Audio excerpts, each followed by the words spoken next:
Брзината под надзор, законот под лупа. Од недела системот Безбеден град официјално стапува во функција, а со него и ценовникот за сообраќајните прекршоци.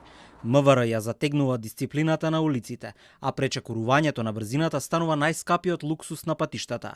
Колку посилно се притиска гасот, толку подлабоко се посегнува во џебот, а понекогаш и по возачката дозвола. Возење до 10 км на час над дозволеното во населено место ќе чини 15 евра. Ако стрелката се помести од 10 до 30 км на час, казната ќе расте на 50 евра.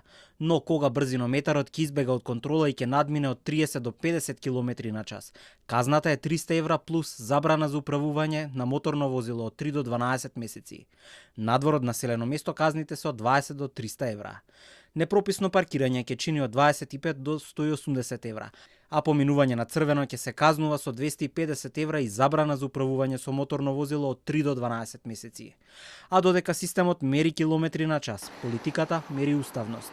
Двајцата лидери од Алијансата за албанците кои ја поделија партијата на две крила, раскарани околу партискиот печат, се обединија во ставовите против законот за прекршоци. Така, додека камерите регистрираат прекршоци, Уставниот суд ќе треба да ја измери рамнотежата помеѓу безбедноста, правото и еднаквоста. Пратениците од крилото на Алијанса на села го оспорија законот за прекршоци пред Уставниот суд.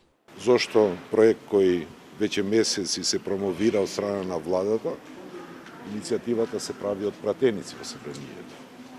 Ево јавно прашање што сака да крие владата, зошто сами не излегуваат да направат ваква иницијатива.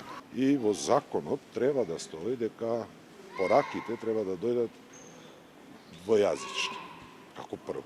Како второ, мислам дека несериозно е за една држава, не знам, казни, одлуки, судски, така натаму, да ти дојдат преку порака. Загрозувањето на рамноправноста на граѓаните и нужноста од почитување на законот за јазиците го нотира и Алијансата на Таравари. Официјалната комуникација со граѓаните, вклучително известувањата и санкциите што произлегуваат од проектот, се спроведува без почитување на јазичните права на граѓаните албанци. Ова представува директно кршење на законот и уставните принципи на мултиетничка држава.